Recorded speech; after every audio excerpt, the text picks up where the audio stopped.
PM Modi के financial management की भले ही दुनिया भर में तारीफ हो रही हो, लेकिन अंतर्राष्ट्रीय मुद्रा कोष की एमडी क्रिस्टिना जॉर्जिवा ने उनकी नीति को लेकर कुछ ऐसा बयान दे दिया जिससे साफ हो गया कि मोदी सरकार केवल उद्योगपतियों की है। वो निचले तबके पर ध्यान नहीं देती, जिससे आम जनता पर महंगाई का बोझ बढ़ता ही जा रहा है। तो किन किन नीतियों पर नाकाम हुई है सरकार, देखते हैं ये खास रिपोर्ट। विपक्ष अक्सर मोदी सरकार पर आरोप लगाता है कि देश में लगातार बढ़ती महंगाई के लिए मोदी सरकार जिम्मेदार है। केंद्र की विफलताओं की वजह से आम जनता को महंगाई का बोझ उठाना पड़ रहा है। कांग्रेस तो ये भी कहती है कि मोदी सरकार केवल उद्योगपतियों की है। विपक्ष के इन तीखे आरोपों से भी सरकार को कोई फर्क नहीं पड़ता। लेकिन अब अंतर्राष्ट्रीय मुद्रा कोष की एमडी क्रिस्टिना जॉर्जिवा ने भी मोदी सरकार की नीतियों को नाकाम बताया है। उन्होंने कहा कि भारत को हमारी सलाह है कि सबसे पहले ऐसे तबके पर ध्यान देना चाहिए जो सबसे ज्यादा जरूरतमंद है। अभी सिर्फ एनर्जी के दाम ही नहीं बढ़ रहे, बल्कि फूड प्राइस भी ऊपर जा रहे हैं। ऐसे में देश के उन लोगों को बचाना सबसे ज्यादा जरूरी है जिन्हें अपना पेट भरने और परिवार चलाने के लिए मशक्कत करनी पड़ रही है। इतना ही नहीं, आईएमएफ प्रमुख ने कहा कि भारत को अपनी मौद्रिक नीतियों में भी जरूरत के हिसाब से बदलाव करना होगा। मोदी सरकार चाहे तो अपने राजकोषीय घाटे के लक्ष्य में संशोधन कर सकती है, लेकिन उसे समाज के जरूरतमंद तबके के लिए अपना खजाना खोलना ही होगा। इसी के साथ ही उन्होंने भारत में बढ़ती महंगाई पर चिंता जताई। क्रिस्टिना ने कहा कि भारतीय अर्थव्यवस्था कोविड-19 महामारी के प्रभाव से उबरकर तेज सुधार की तरफ है, लेकिन भारत की राह में एनर्जी की बढ़ती कीमतें रोड़े अटका सकती हैं। मौजूदा सरकार को ग्लोबल मार्केट के इस संकट से निकलने का रास्ता खोजना होगा। वहीं आईएमएफ की पहली डिप्टी एमडी गीता गोपीनाथ ने भी एनर्जी संकट को भारत के लिए सबसे बड़ा जोखिम बताया है। उन्होंने कहा कि भारत अपनी जरूरत की ज्यादातर एनर्जी आयात करता है, इसलिए ग्लोबल मार्केट में बढ़ती कीमतों का उस पर ज्यादा असर हो रहा है। मोदी सरकार को इसका समाधान जल्द ही ढूंढना होगा। अब अंतर्राष्ट्रीय मुद्रा कोष की एमडी का बयान भी विपक्ष के आरोपों को सही साबित करता हुआ नजर आ रहा है, क्योंकि जैसे कांग्रेस सांसद राहुल गांधी लगातार कहते हैं कि सरकार को गरीबों की सुननी चाहिए, वैसे ही आज जॉर्जिवा ने भी सरकार को सलाह दी। अब देखना होगा कि सरकार उस पर कितना अमल करती है। 2022 पंजाब चुनाव के नतीजों ने सभी को चौंका दिया, क्योंकि वहां वो हुआ जिसकी किसी को उम्मीद भी नहीं थी। पंजाब की जनता ने राज्य में किसी तीसरे को मौका दिया और पंजाब में 2 बार से विधानसभा चुनाव लड़ रही आम आदमी पार्टी को सत्ता सौंप दी। जीत से गदगद आप ने सरकार बनाने की तैयारियां शुरू कर दी हैं। आखिर कब लेंगे राज्य के नए सीएम शपथ, देखेंगे इस रिपोर्ट में। 2022 की शुरुआत में जिन 5 राज्यों में चुनाव हुए थे, उनमें से 4 राज्यों में आम आदमी पार्टी ने अपने उम्मीदवार उतार कर दांव लगाया था, लेकिन उसे जीत मिली पंजाब में और प्रदेश में पार्टी को 117 में से 92 सीटें मिली। अब आपकी ओर से सरकार बनाने की कवायद शुरू हो गई है। लंबे समय से पंजाब की सत्ता पर अकाली दल और कांग्रेस का दबदबा रहा है, लेकिन इस बार पंजाब की जनता ने आम आदमी पार्टी पर भरोसा जताया है। ऐसे में अब राज्य को इंतजार है नए सीएम का। खबर आ रही है कि आम आदमी पार्टी के पंजाब के सीएम उम्मीदवार भगवंत मान 16 मार्च को शपथ लेंगे।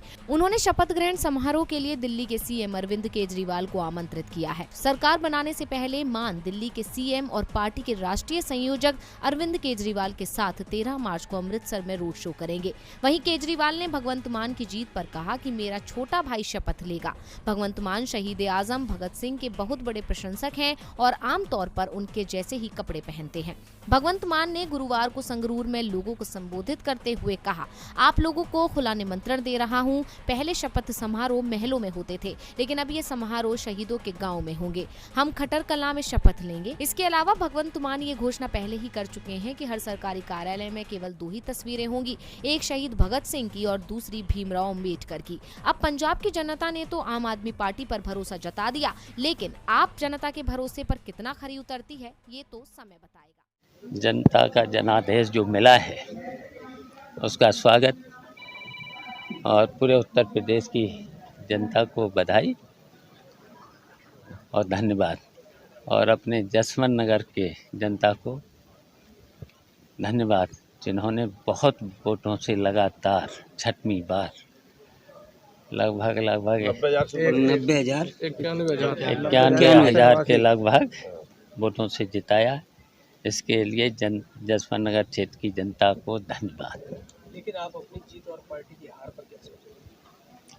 देखिए, जनता ने जो जनादेश दिया है उसका हम स्वागत करते हैं, और जो विपक्ष के लिए जनादेश दिया है तो विपक्ष की अच्छी तरह से भूमिका निभा करके जनता को न्याय दिलाने का काम करेंगे। योगी जी को क्या कहना चाहते हैं आप?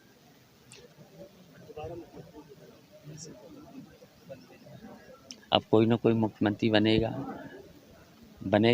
हैं, तो उनको भी हम बधाई दे देंगे, जो भी बनेगा।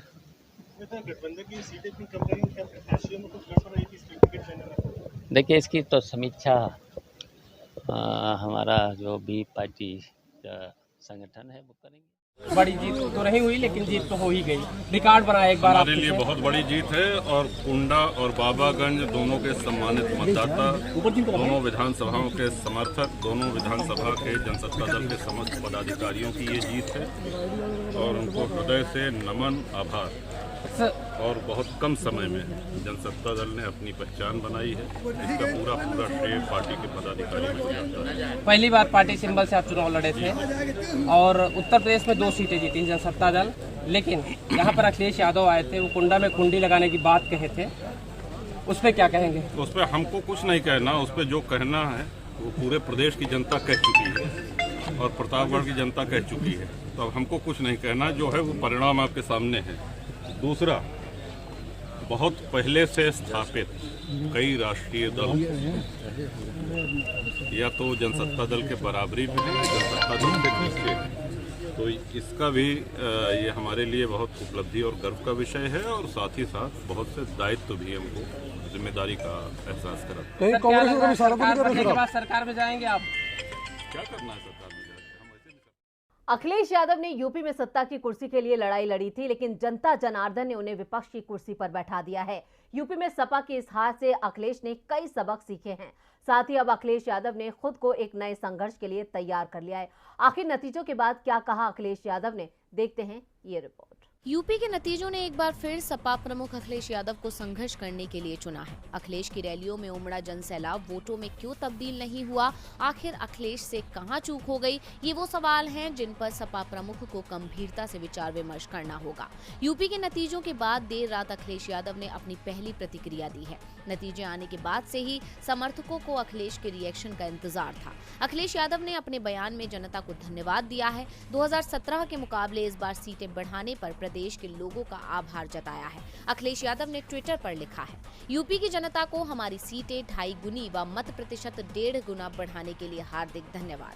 हमने दिखा दिया है कि भाजपा की सीटों को घटाया जा सकता है।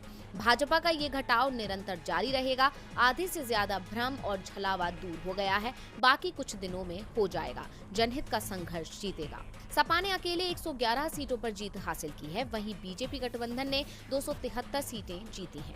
वोटों की गिनती से पहले उन्होंने ईवीएम में धांधली होने का भी आरोप लगाया था। हालांकि नतीजों के बाद अखिलेश ने अपने पहले बयान में ईवीएम को लेकर कुछ नहीं कहा है। यूपी की 403 सीटों वाली विधानसभा में बहुमत के लिए 202 सीटों की जरूरत थी। बीजेपी ने अकेले 255 सीटें जीती हैं, जबकि उसके सहयोगियों ने 18 सीटें अपने नाम की हैं। बीजेपी गठबंधन ने 273 सीटें हासिल की हैं। समाजवादी पार्टी ने 111 सीटों पर जीत दर्ज की है। सपा के सहयोगी राष्ट्रीय लोकदल ने 8 और सुहेलदेव भारतीय समाज पार्टी ने 6 सीटों पर जीत दर्ज की है। बीएसपी सिर्फ 1 सीट पर जीत हासिल कर सकी है। कांग्रेस 2 सीटें ही जीत पाई है। यूपी चुनाव में बीजेपी को 41.29% वोट मिले हैं, वहीं समाजवादी पार्टी को 32.03% वोट हासिल हुए हैं। बीएसपी को भी 12.88% वोट। 5 राज्यों के विधानसभा चुनावों में से 4 में भाजपा ने जीत का चौका लगा दिया है। इनमें से सबसे खास जीत है उत्तर प्रदेश की, क्योंकि इस बार उत्तर प्रदेश में किसान आंदोलन, कोरोना काल का कुप्रबंधन और महंगाई, बेरोजगारी जैसे कारणों की वजह से बीजेपी के लिए मुकाबला मुश्किल माना जा रहा था। बहुत से लोगों ने बीजेपी की हार की भविष्यवाणी की थी। ये भविष्यवाणी तो गलत साबित हुई, क्योंकि बीजेपी ने फिर से स्पष्ट बहुमत हासिल कर लिया। लेकिन इसमें भी योगी कैबिनेट के कई मंत्री चुनाव हार गए, जो ये बताता है कि बीजेपी के खिलाफ नाराजगी थी। हालांकि चुनाव मैनेजमेंट अच्छे से करने की वजह से बीजेपी चुनाव जीत गई। तो किन मंत्रियों को मिली हार, देखते हैं इस रिपोर्ट में। उत्तर प्रदेश की सत्ता 5 साल तक चलाने के बाद फिर से जनादेश पाने का कमाल योगी आदित्यनाथ ने कर दिखाया है। बीजेपी ने उत्तर प्रदेश में शानदार जीत हासिल की है और पिछले 37 सालों में ऐसा पहली बार हुआ जब सरकार बदली नहीं बल्कि कायम रही।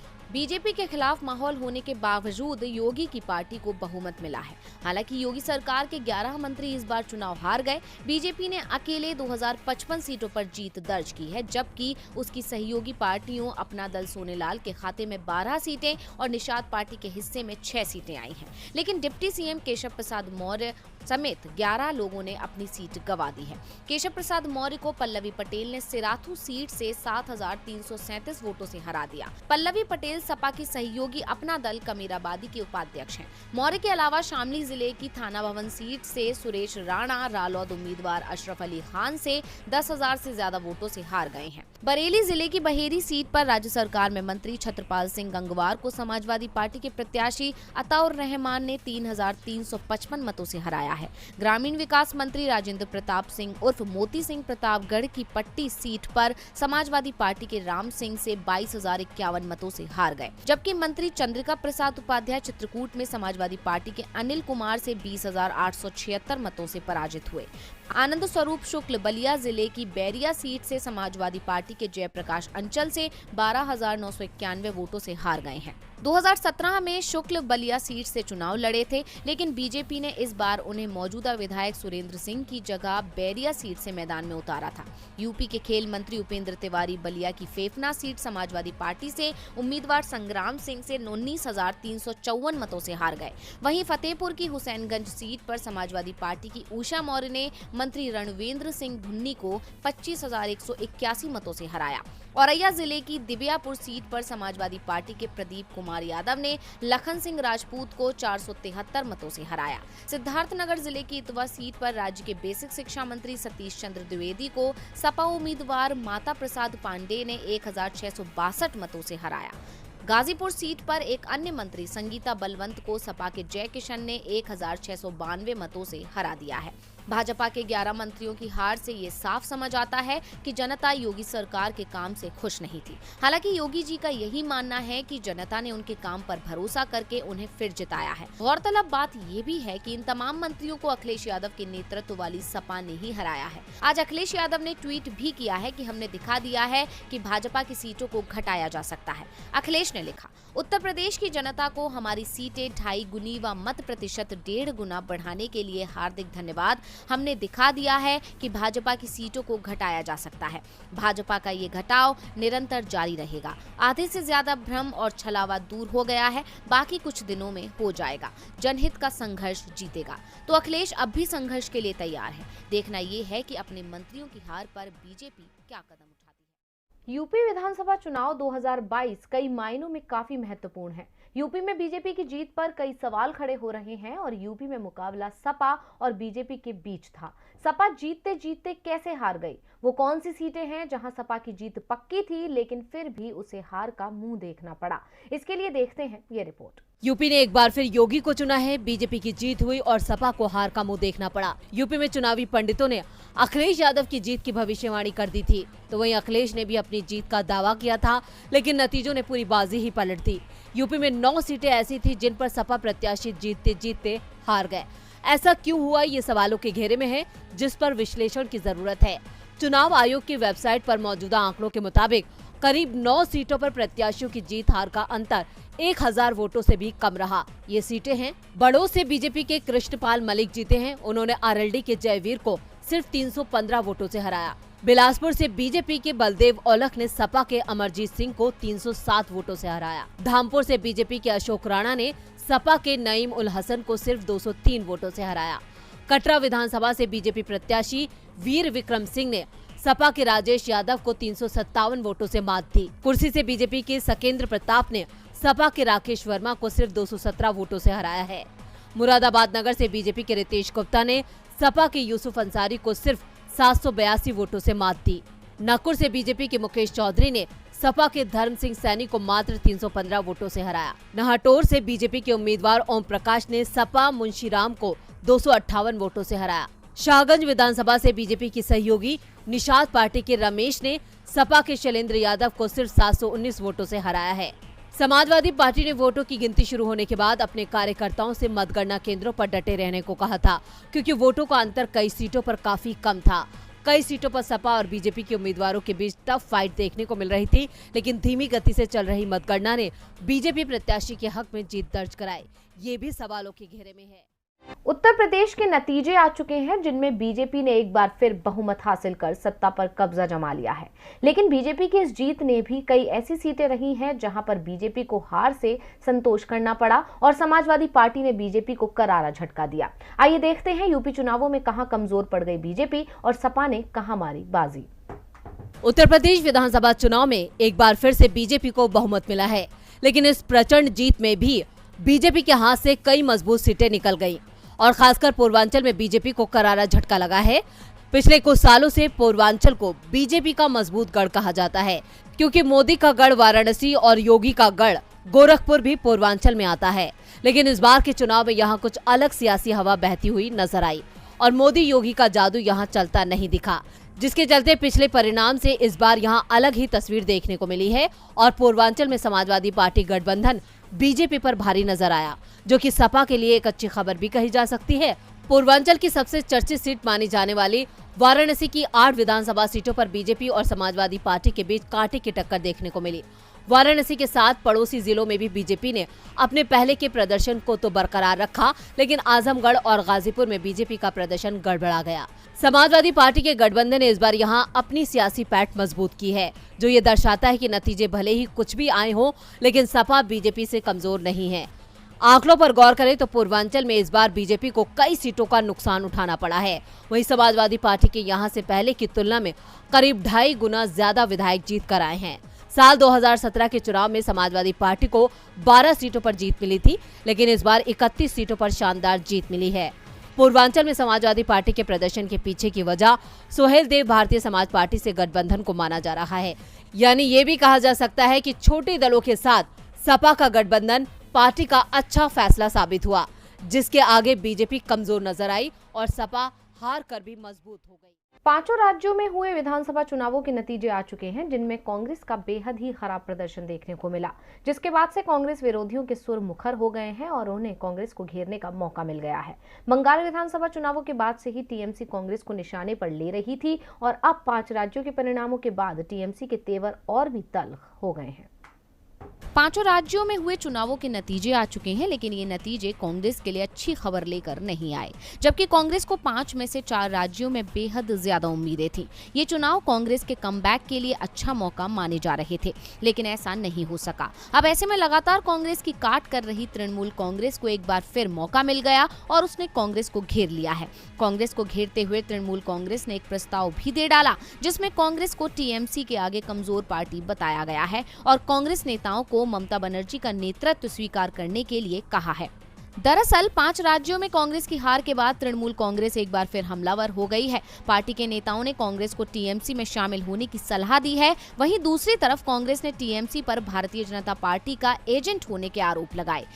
टीएमसी नेता और प्रदेश सरकार में मंत्री फिरहाद हाकिम ने कहा कि एक बार फिर महागठबंधन की बात करते हुए 2024 में टीएमसी के नेतृत्व में चुनाव लड़ने की बात कही। टीएमसी नेता ने कहा कि मुझे समझ नहीं आता कि कैसे कांग्रेस जैसी एक पुरानी पार्टी नदारद होती जा रही है। हम भी इस पार्टी का हिस्सा थे। कांग्रेस को टीएमसी में शामिल हो जाना चाहिए, ये सही समय है। इसके बाद राष्ट्रीय स्तर पर महात्मा गांधी और सुभाष चंद्र बोस के सिद्धांतों को लेकर हम गोडसे के सिद्धांतों के खिलाफ लड़ सकते हैं।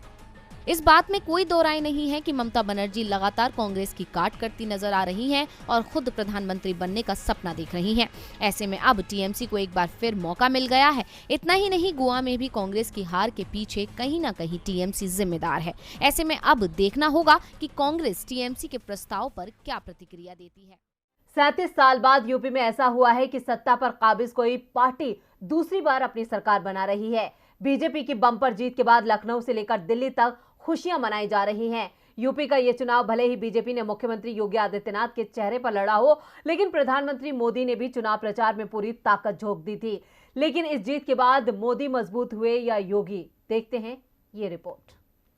प्रधानमंत्री नरेंद्र मोदी ने उत्तर प्रदेश सहित 4 राज्यों के विधानसभा चुनाव में बीजेपी की शानदार जीत के बाद दिल्ली के बीजेपी मुख्यालय में पार्टी कार्यकर्ताओं को संबोधित किया। इस मौके पर गृह मंत्री अमित शाह, रक्षा मंत्री राजनाथ सिंह और बीजेपी अध्यक्ष जेपी नड्डा भी मौजूद थे। बीजेपी का हेडक्वार्टर जगमग रोशनी से सराबोर था। इस रोशनी के बीच पीएम मोदी ने अपने भाषण में मतदाताओं को बधाई दी और आभार व्यक्त किया। उन्होंने कहा कि यूपी के प्यार और आशीर्वाद ने मुझे यूपी वाला बना दिया। दिल्ली के बीजेपी मुख्यालय में हुए जश्न में हर तरफ भाजपा, मोदी और भारत के जय घोष सुनाई दिए, लेकिन इन जयकारों में योगी आदित्यनाथ का नाम नहीं था। न ही बीजेपी कार्यकर्ताओं की ओर से योगी का नाम लिया गया और न ही पीएम मोदी ने अपने भाषण में योगी आदित्यनाथ का नाम लिया, जबकि यूपी का चुनाव योगी के चेहरे पर ही लड़ा गया था। तो क्या पीएम मोदी योगी की इस जीत को पार्टी और अपनी जीत बताकर योगी को अपने समकक्ष खड़ा होने से रोकना चाहते हैं? क्योंकि भाषण में योगी का नाम नहीं लेना कई सवाल खड़े कर रहा है। इन नतीजों से पीएम मोदी ने अपने ब्रांड मोदी की मजबूती को बरकरार रखा है। वहीं योगी ने अपनी ब्रांड इमेज मोदी से भी मजबूत बनाने की कोशिश की है। पीएम मोदी ने पश्चिमी यूपी से लेकर पूर्वांचल तक बीजेपी के लिए हवा बनाई, जो वो हर चुनाव में ऐसा करते हैं। लेकिन इस चुनाव के सबसे बड़े सितारे योगी बनकर निकले। वो देश के सबसे बड़े प्रदेश के पहले ऐसे मुख्यमंत्री हैं जो 5 साल लगातार सत्ता चलाने के बाद लगातार दूसरी बार जीत कर आए हैं। पिछली बार योगी को बाहर से लाकर सीएम की कुर्सी पर बैठाया गया था, लेकिन ये चुनाव उनके नेतृत्व में लड़ा गया। योगी की मोदी से अलग एक अपनी फैन फॉलोइंग है। इस जीत से योगी ने प्रधानमंत्री पद पर मोदी के विकल्प के रूप में खुद को भी पेश